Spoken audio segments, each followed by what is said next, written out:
René Mesure, bonjour. Bonjour. Vous avez publié aux éditions L'Harmattan, Tchad 1978, Opération Taco. Alors que raconte votre ouvrage? Eh bien, c'est tout simplement un journal de marche d'un jeune Saint-Cyrien qui est arrivé en régiment il y a quelques mois, qui a choisi les troupes de marine, en l'occurrence le 11e régiment d'artillerie de marine, pour avoir des aventures en Afrique, comme ses grands anciens. C'est la découverte du désert, du monde africain, de certaines désillusions d'un jeune officier qui ne savait pas exactement à quoi il s'attendait. Mais c'est un récit vécu. Alors, quel est le fait qui vous a le plus marqué? Sans aucun doute, mon baptême du feu. Il faut se mettre dans la peau d'un jeune officier qui a une longue formation à Saint-Cyr, en école préparatoire à Saint-Cyr, et qui a fait beaucoup d'exercices de combat, mais à blanc. Et la première fois où on est confronté au risque de se faire tuer ou de se faire blesser, on se demande si on fera bien son boulot. En fait, j'ai eu la chance très vite de le savoir. Et c'est donc ma première expérience et c'est celle qui m'a le plus marqué. Alors justement, pourquoi avoir écrit ce livre alors que vous dites vous-même dans l'ouvrage que vous n'êtes pas un homme de plume? Je ne suis pas un homme de plume, effectivement, je ne suis pas un romancier. Et les lecteurs qui auront la gentillesse de lire mon texte verront que c'est que du vécu. L'idée m'est venue du fait que mon grand-père, dans les années 1900, avait fait le même parcours que moi au Tchad, avait pris des notes, mais ne les avait pas exploitées. Et la deuxième raison, c'est que j'ai un ami historien militaire qui se plaint du fait que les jeunes officiers aujourd'hui n'écrivent pas. Et donc j'ai accepté de faire un journal de marche qui dans un premier temps a été mis au service historique des armées à Vincennes. Et je me suis posé la question de savoir s'il ne fallait pas que je structure un peu plus cet ouvrage pour le publier, chose que j'ai faite, grâce à vous. Alors vous dites que vous n'êtes pas un romancier, tout est-il vrai du coup dans ce que vous racontez? Comme je le disais, c'est un journal de marche, donc tout est vrai. Tout est vécu. J'ai même évité un certain nombre de points qui ne me semblaient pas intéressants pour un lecteur non initié. Mais tout ce qui est écrit a été vécu par moi-même. Alors, justement, n'êtes-vous pas trop concis dans les faits que vous relatez? C'est vrai que je suis concis, mais c'est mon style dans la vie quotidienne. Je ne parle pas beaucoup, ou en tous les cas pas énormément.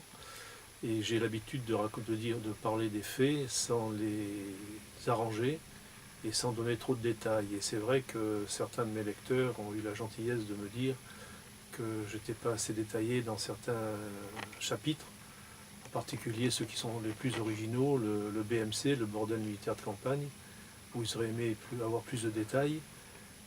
Mais le but était de dire que j'avais participé à l'élaboration, au recrutement des techniciennes et l'exploitation du renseignement qu'elles nous donnaient tous les soirs avant qu'on les rémunère.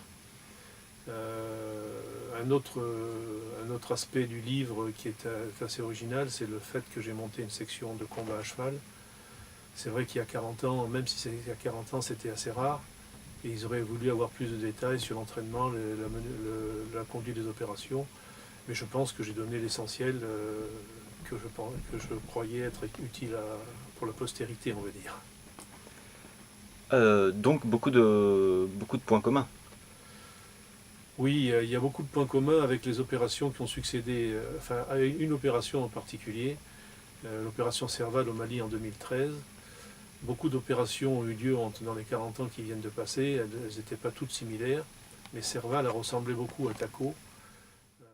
Pourquoi avoir attendu 40 ans avant de restituer cette expérience? Ben, pourquoi avoir attendu 40 ans? J'ai pas attendu 40 ans, j'ai mis 40 ans à l'écrire, car après le retour du Tchad, j'ai quitté l'uniforme de façon officielle. J'ai été en reconversion, qui a été une réussite, en particulier j'étais patron d'un certain nombre de sociétés de logistique qui étaient naissantes à l'époque dans le monde civil. Donc beaucoup de travail, énormément de présence, beaucoup de voyages, et pas l'envie de me retourner. J'étais plutôt pas dans le rétroviseur, mais dans l'avenir. Beaucoup d'aventures au service de l'État, parce que je continue à mener une carrière un peu parallèle et sans avoir d'uniforme.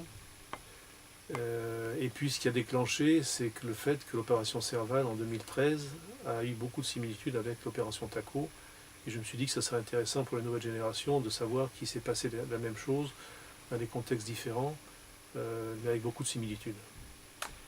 Alors quelles sont justement ces similitudes? Vous dites qu'il y a des points communs.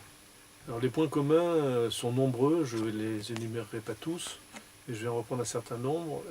D'abord et surtout la grande qualité et le professionnalisme de l'armée française, qui est une armée qui n'est pas très grande par rapport à certains grands pays du style États-Unis ou Russie, mais avec une grande qualité humaine et une grande qualité technique. Un deuxième souci que j'ai ressenti et que j'avais constaté déjà à l'époque, c'est le souci des chefs d'économiser leurs hommes. C'est-à-dire qu'ils préfèrent différer une opération s'ils ne sont pas sûrs d'avoir l'intégralité de leurs hommes au retour. Donc pour un jeune lieutenant, c'est un apprentissage assez intéressant de la part des grands patrons qui mènent les opérations. D'autres points communs, la recherche du renseignement en permanence, c'est-à-dire qu'on ne fait pas d'opération si on n'a pas des renseignements précis. Alors aujourd'hui il y a des drones, à l'époque c'était des brigades atlantiques qui existent toujours, qui sont des avions de recherche sous-marine mais qui sont très efficaces dans le désert. L'articulation des troupes en groupement tactique interarmes, où on a plusieurs armes qui sont groupées sous le même commandement. L'appui-feu aussi bien de l'artillerie que de l'aviation et des hélicoptères qui permettent justement d'économiser les hommes. Une chose qui a été caractéristique dans Serval et qui était caractéristique dans Taco, c'est les centaines de kilomètres qu'il faut faire sur la piste pour monter au combat. Et enfin, coïncidence géographique, l'ennemi, parce que c'était bien des ennemis, arrivait de Libye pour annexer un pays et lui imposer ses pensées. Une autre chose qui était caractéristique dans la comparaison entre Taco et Serval, c'est que l'armée malienne a été complètement défaite, comme l'armée tchadienne à l'époque, et qu'on les a reformés et qu'on les a aidés à remonter au combat et redevenir des soldats. Voilà. Une dernière chose, c'est que l'armée française a des matériels qui sont très usés, comme nous à l'époque, où on avait des véhicules qui dataient du débarquement de 1944. Eux, ils ont des véhicules qui ont 40 ans de moins, mais qui sont très usés et qui posent des problèmes. Heureusement qu'il y a des sous-officiers mécaniciens qui sont des virtuoses de la mécanique. Alors justement, avez-vous l'intention de poursuivre une carrière maintenant plutôt littéraire, une carrière d'auteur? Non, aujourd'hui j'ai beaucoup de choses à raconter, mais j'ai pas envie de le faire. Donc c'est une expérience, écrire est une expérience très intéressante, d'autant plus que les équipes de l'Harmattan sont très sympathiques, donc ça aide. On n'est pas en milieu ennemi ou hostile, mais peut-être que la vie fera que j'aurai envie de raconter d'autres aventures, parce qu'elles sont nombreuses en ce qui me concerne, mais aujourd'hui ça me suffit.